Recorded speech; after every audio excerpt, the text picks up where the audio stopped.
ये जो generic medicine जो हम कहते हैं, ये अंग्रेजी का शब्द है, इसको हिंदी में कैसे समझाएं? मैं आपको बहुत सरल भाषा में बताता हूँ। हाँ। तो ये जेनेरिक नाम जो दवा का जो मूल सॉल्ट है, जो इसके अंदर जो दवा है उसका नाम है, केमिकल नाम, उसका केमिकल नाम है। अब जैसे और उदाहरण अगर सरल करके बताएं इसको, तो जैसे ये लड़की दुबली पतली सी नजर आती है, तो मैं अगर डॉक्टर हूं, हाँ। तो मैं इसको ये कहूं 1 गिलास दूध सुबह 1 गिलास शाम को पिया कर।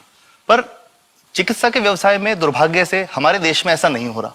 हम ये नहीं कहते कि आप भैंस का दूध लेके आइए, हम कहते हैं कि वो रामू की भैंस का दूध लेके आना।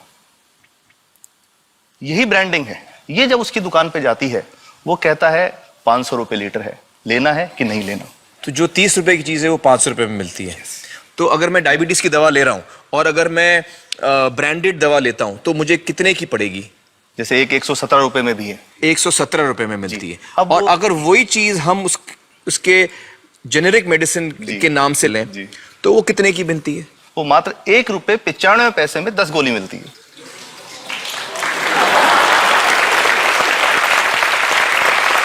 और दोनों गोलियों में कोई फर्क नहीं है किसी किस्म का? 100% समान, क्योंकि इसकी उत्पादन लागत ही इतनी है। उसका manufacturing, packaging, transport, retail margin, जो उसके मार्जिन जो हैं, जो हमारे ज्यादा वो सब मिला करके उतने की ही पड़ती है। कुछ कैंसर के मैं आपको उदाहरण दूंगा, उसमें एक ही दवा जो ब्लड कैंसर के काम में आती है, बाजार में 1.25 लाख रुपए का एक पैकेट मिलता है। 1.25 लाख का एक पैकेट जो 1 महीने चलता है। और जेनरिक में वही दवा जेनरिक में अलग अलग कंपनीज जो बनाती हैं, एक 10,200 में बेचती है, एक 8,800 में बेचती है और एक 6,500 में बेचती है। मतलब ये आपका ये कहना है कि आपके ये प्रयास से इतने कम में राजस्थान में पब्लिक को, आवाम को ये दवाएं पहुंचा रहे हैं आप इस वक्त? जी, क्या बात है। मेरा ये सवाल है कि डॉक्टर्स जो हैं वो हमारे पर्ची पर जेनेरिक नाम क्यों नहीं लिख के देते? क्यों लिखते हैं वो ब्रांडेड? जाने नहीं देंगे बाहर फिर? नहीं, सब जाने देंगे। जब एक नया मेडिकल प्रैक्टिशनर जब प्रैक्टिस शुरू करता है, तो उसके पास जो कंपनी के जो मेडिकल रिप्रेजेंटेटिव्स होते हैं, सेल्स बढ़ाने का उनका काम होता है, मार्केटिंग प्रिंसिपल के हिसाब से सेल्स एजेंट होते हैं बेसिकली। फिर वो कहते हैं साहब आप हमारी जो दवा है यही लिखना, ये बहुत बेहतर दवा है, इससे मरीज ठीक होगा। और उनको डॉक्टर्स को लिखने के लिए उनको प्रेशराइज किया जाता है, उनको टेम्प्ट किया जाता है।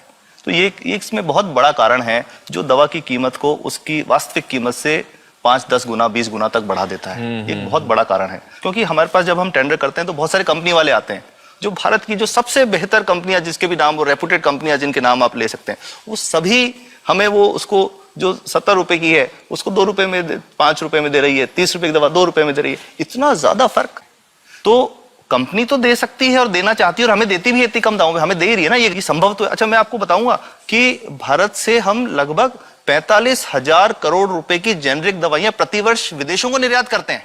आप भेजते हैं दुनिया भर में जेनरिक, ये जो सस्ती दवाएं हैं आप विश्व भर में भेजते हैं, और हमारे लोगों को नहीं मिल रही। हमारे देश में महंगी है, हमारे देश में महंगी है, और अगर ऐसा है तो हमें कोई ईस्ट इंडिया कंपनी की जरूरत नहीं, हम वापस उसी दिशा में जा रहे हैं।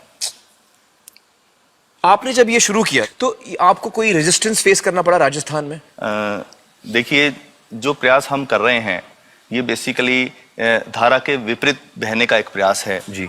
काफी थ्रेट्स भी हैं, क्योंकि इसमें माफियाज भी हैं, ड्रग माफियाज जो ऑपरेट करते हैं।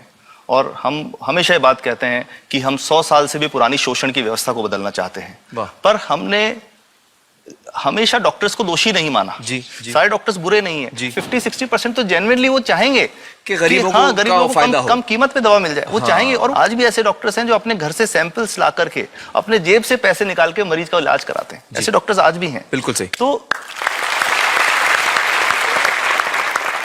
मैं इनको एक उदाहरण भी बताता हूँ कि कैसे हमारे जो काम वाली थी, उसका बच्चा था छोटा। इंसिडेंटली हम कुछ समय छुट्टी मनाने कोई बाहर गए, जब हम लौट के आए 10-12 दिन बाद, तो वो लक्ष्मी के साथ उसका छोटा जो बेटा था राजू, वो भी उसके साथ आता था जब, और मेरे बच्चों के साथ खेलता था, मेरे बेटे के साथ खेलता था। तो वो लक्ष्मी अकेली आई, राजू नहीं आया। तो हमने पूछा कि क्या हुआ, तो उसने जो बात बताई कि साहब वो उसको, आप गए थे, उल्टी दस्त हो गया था। उल्टी दस्त की बीमारी के लिए वो जब दवा लेने गई तो केमिस्ट ने उसको कहा कि इसके तो 400 रुपये लगेंगे। तो उसने कहा साहब मैंने खूब मांगा, मेरे पास 400 रुपये मुझे नहीं थे, और मेरा बच्चा रात को ही उसको दस्त आते रहे, वो खत्म हो गया। और मैं आपको ये कहना चाहता हूँ कि वो जो दवा लिखी थी कि वास्तव कीमत 1.5-2 रुपए ही है, तो वो बच्चे की जान बच सकती थी। 65 वर्ष के बाद भी अगर कोई बच्चा उल्टी दस्त से मर जाए तो मैं नहीं समझता इससे शर्मनाक बात कोई हम लोगों के लिए हो सकती है। और सबसे बड़ी बात कि इसे आसानी से बदला जा सकता है। हमें सबको एक समन्वित, एक संगठित प्रयास करने की जरूरत है। ये तो कुछ भी नहीं है, कोई नई फैक्ट्री खोलनी नहीं, कोई नई दवा नहीं बनानी, ये सब जो गलत चल रहा है इसको रोकना ही तो है।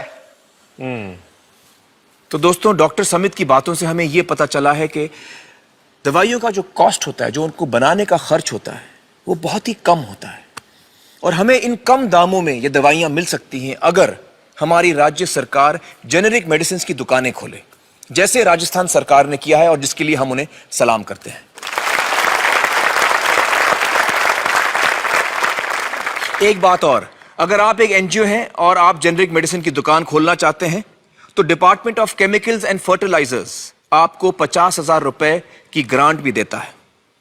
डॉक्टर समित, आपने बहुत ही बेहतरीन काम किया है और इस बहुत ही अहम मुद्दे पर रोशनी डालकर हमारी आंखें खोल दी हैं और हमारी दुआ यह है कि जो काम आपने राजस्थान में शुरू किया है वो हर राज्य में फैले, देश के कोने कोने में फैले। बहुत बहुत शुक्रिया हमारे साथ बातचीत करने का doctor Samit. Thank you so much.